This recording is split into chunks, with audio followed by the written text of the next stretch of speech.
My name is Sarah Mitchell. I was 28 years old on the night my entire world collapsed in a single, deafening second. Not slowly, not with warning. In one breath, I had everything. In the next, I had nothing. But the part that truly broke me wasn't the accident. It wasn't even losing Leon. It was finding out, weeks later, who was really responsible.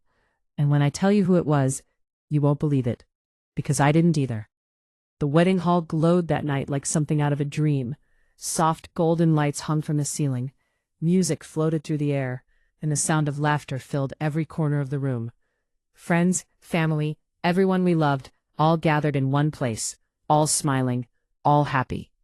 And in the middle of it all, I stood in my white dress, holding the hand of the man I had loved for years, Leon Archer. He was looking at me the way he always did, like I was the only person in the room. Like the rest of the world had simply faded away. He leaned down and whispered softly near my ear, "Are you happy?" I smiled, blinking back tears. "More than I've ever been," I whispered back. And I meant it, every word. We had worked so hard to get to this day. Years of love, of small arguments, of big dreams shared in quiet moments. Years of choosing each other over and over again. And now, finally, we were standing at the beginning of forever. Our family surrounded us with warmth. My mother kept dabbing her eyes with a tissue. His parents couldn't stop smiling. Everything felt exactly the way I had always imagined it would feel. Perfect. Complete. After the ceremony, we danced, we laughed, we took photographs, we cut the cake. Leon never left my side, not even for a moment. At one point he leaned close and said quietly, "Let's go. I want you all to myself." I laughed. "Already?" He smiled. I'd been patient long enough. We said our goodbyes, hugged everyone, and finally stepped out into the cool night air together. The roads were quiet. The city lights blurred softly past the car windows, like slow, melting stars. I leaned my head against Leon's shoulder and let out a long breath. "Can you believe we're actually married?" I whispered. He pressed a gentle kiss to the top of my head. "I believed it the moment I met you." I closed my eyes, safe, warm, complete. Then the horn, then the headlights, then the crash. Everything happened at once. A sound like the world splitting open, glass everywhere, metal screaming, my body thrown forward with a force I had never felt before. I couldn't even scream. There wasn't time. Then darkness. When I opened my eyes again, everything was white and blurry. Machines beeping, voices somewhere nearby. Someone crying softly. My body felt impossibly heavy, and the moment I tried to move, pain tore through me like fire. "Stay still," someone said firmly. I blinked slowly. Hospital ceiling, bright lights, the smell of antiseptic. I was alive, but something was wrong. I could feel it before I even understood it. A hollow, cold feeling spreading through my chest. "Leon," I whispered. Silence. "Leon?" Louder this time. I turned my head, searching. "Where is he? Where's my husband?" No one answered. I looked around the room and saw my mother standing in the corner, her hand pressed over her mouth, tears streaming down her face. My father was turned away, staring at the floor. The cold feeling spread faster. "Tell me," I begged. "Please just tell me." My mother walked over slowly, took my hand in both of hers, and I felt her trembling. She opened her mouth, but the words seemed to cost her everything. "He didn't make it, baby." The world stopped. I shook my head. No. No, no, no. But it was real. Leon was gone. My husband, on our wedding night, was gone. I cried until I had nothing left inside me. My chest ached, my head pounded, but nothing compared to the emptiness where my heart used to be. Days passed in a gray blur. The hospital room felt like a cage. My body slowly began to heal, but inside I was hollow, broken in a way that had no name. Visitors came and went. Family, friends, relatives, all with the same soft voices and the same well-meaning words. It was an accident. Be strong. Time heals everything. But no one understood. No one could. 1 week after the crash, The police came. They had caught the truck driver, the man responsible for destroying my life in an instant. My heart hammered as they told me. I didn't know what I felt. Anger, yes, but also something darker underneath it. Something desperate and searching. I needed to understand. I needed to know why. The officer looked at me carefully and said, "We're still investigating. This may not be as straightforward as it appears." "What do you mean?" He didn't elaborate, just told me to be ready, that they would update me soon. And as they left, a cold feeling crept into my stomach that had nothing to do with my injuries. Something wasn't right. The following day, they returned. "The driver is in custody. We're questioning him." "Can I see him?" I asked immediately. They exchanged a glance. "Not yet. He's not cooperating." Not cooperating? The anger that rose inside me was instant and overwhelming. Because of this man, Leon was dead. Because of this man, everything was gone. And he wouldn't even speak? That night I didn't sleep. My mind replayed everything in endless loops. The crash, the sound, Leon's face. I lay in the dark, with my hands clenched into fists, whispering to myself, "I need to know. I need to know." The next morning, everything changed. The police called our families and said the driver was ready to talk. I was still weak, still recovering, but there was no force on earth that could have kept me from that room. They brought me in a wheelchair. The police station felt cold, heavy, like the air itself was holding its breath. They opened the door to the investigation room, and I saw him. He was sitting in a metal chair, face bruised, lips split, arms marked with fresh wounds. He looked like he had been through something terrible. But when his eyes met mine, I felt a chill run straight through me. There was no regret there, no guilt, just fear. "Start talking," one of the officers said coldly. Silence. An officer stepped forward and grabbed his collar. "Because of you, an innocent man is dead. Speak." The driver winced. "I already told you," he mumbled. "Then say it again." My hands were trembling. I just kept watching him, waiting, needing the truth. And then he said it. "I'm not just a driver." The room went absolutely still. Leon's father, a man I had always known as calm and composed, stepped forward slowly. "What does that mean?" The driver swallowed hard. "I do jobs for money." Silence. "What kind of jobs?" A pause, a breath, then the words that shattered the room. "I kill people." My heart dropped straight to the floor. I heard my father step backward. I felt the air leave the room entirely. Leon's father's jaw tightened. His voice dropped to something quiet and terrifying. "Are you saying this was planned?"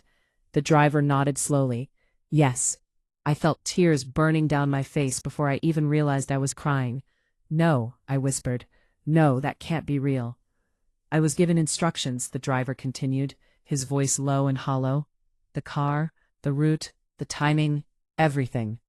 Leon's father looked like he had turned to stone. "This wasn't random," he said quietly. "It wasn't a question. It was a realization, landing in real time." The officer stepped forward. "Who hired you? Give us the name." "I don't know." "What do you mean you don't know?" "I never met them. That's not how it works." He took a slow breath. "There's always someone in between. A contractor. They reach out, they give the details, they handle the money. That's all I ever know." "You never see the actual person giving the order?" He shook his head. "Never." My mind was unraveling. Someone had planned this. Someone had sat down, thought it through, and chosen to have us killed. Who? Why? "The contractor," the officer pressed. "Where is he?" I only had a number. He disappeared after the job. Gone, like he was never there. The officers exchanged a look. They had already tried to trace it. Nothing.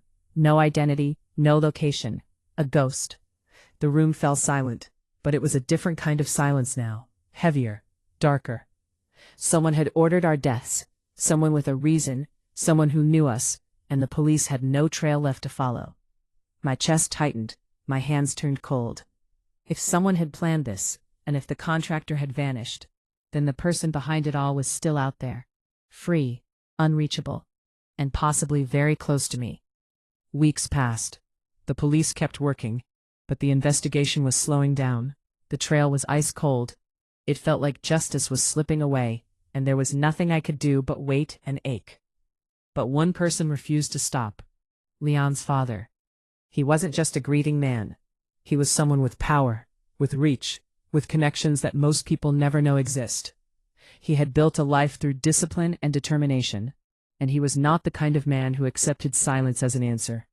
"I will find out who did this," he told me one afternoon, his voice steady and certain, "no matter what it takes," and he meant it. He hired private investigators. He made calls to people he hadn't spoken to in years. He pulled at every thread, quietly and relentlessly, until something finally gave. When he called everyone together, I knew the moment I walked into that room that whatever he had found was going to change everything again. My parents were there, Leon's parents, close relatives, and my sister. The room was too quiet. No one was speaking. Everyone sat with their hands in their laps, and the air felt thick with something unspoken. Leon's father walked in last. His face revealed nothing. "I found him," he said. The contractor talked. My breath caught in my throat. He looked slowly around the room, his gaze moving from face to face, and then he said something that stopped every heartbeat in that room. "The person who gave the order is in this room." A wave of shock rolled through everyone instantly. People looked at each other, confused, horrified, disbelieving. "No," I whispered. "That's not possible." Leon's father took one step forward, and his eyes stopped moving. They stopped on my sister. The world tilted. My mother gasped audibly. My father went rigid. I stared, unable to process what I was seeing, what I was understanding. "This is a lie," my sister said quickly. Her voice was sharp, defensive. "You're blaming me for no reason." "Enough," Leon's father said, and his voice was so quiet, so absolutely certain, that the room fell completely still. "You think I would say this without proof?" My father stepped forward, shaking. "What is happening? Someone explain this to me right now." Leon's father looked directly at my sister. "Say it." Unbearable. And then she smiled. A small, slow, cold smile. "Yes," she said simply. "I did it." The room exploded. My mother rushed forward, and I heard the sharp crack of a slap before I understood what had happened. "She is your own sister. How could you?" My father was shaking so hard, he could barely stand. "I raised you better than this. What is wrong with you?" But she didn't flinch. She didn't cry. She didn't look at them at all. She looked at me. And in her eyes there was something I had never seen there before, something old and festering and deeply, irreparably broken. "You really don't know," she said quietly. Tears were already falling down my face. "Know what?" Her voice turned flat, cold, like she had rehearsed this, or maybe just lived with it for so long that it had lost all warmth entirely. Since we were children, it was always you. You were the favorite. Everyone loved you more. You got the better grades, the better friends, the easier life." A bitter, hollow laugh. "And me? I was invisible. I was always standing behind you, waiting for someone to notice, and no one ever did." My hands were trembling, and then you got Leon. Her voice cracked, just slightly, just once. "Perfect, kind, successful Leon. A man who looked at you like you were his entire world." She paused. "And what did I have? What did I ever have?" She stepped closer. "So I made a decision," she said slowly. "If I couldn't have that life," her eyes locked onto mine, "then neither could you." My legs nearly gave out beneath me. "You wanted to kill me? I wanted to take everything from you," she replied, without hesitation, without shame. "Both of you, gone." Those words didn't just break me. They reached into every memory I had of her, every childhood moment, every shared laugh, every time I had called her my sister with pride, and they burned all of it to ash. Leon's father stepped forward. He stood directly in front of her, and when he spoke, his voice was the quietest and most devastating thing I had ever heard. "Because of you, my son is dead." She said nothing. "I will never forgive you," he said, "and I promise you this. You will carry the weight of what you've done, every single day for the rest of your life." For the first time, something shifted in her expression. Fear. The police arrived shortly after. They put handcuffs on her in the middle of that room, in front of all of us, in front of our family, in front of everything she had destroyed. She didn't resist, didn't speak. As they led her out, she didn't look back. Weeks later, the court delivered its decision. Life imprisonment. Justice was served. That's what people said. And maybe they were right. But justice didn't bring Leon back. It didn't undo the crash, or return the wedding night, or fill the silence in the space where he used to be. I lost my husband on the night that was supposed to be the beginning of everything. And I lost my sister on the night I found out who she had always secretly been. Some wounds close, some scars fade, but some truths, once known, simply become a part of you forever. Quiet, permanent, always there, and I carry this one every single day.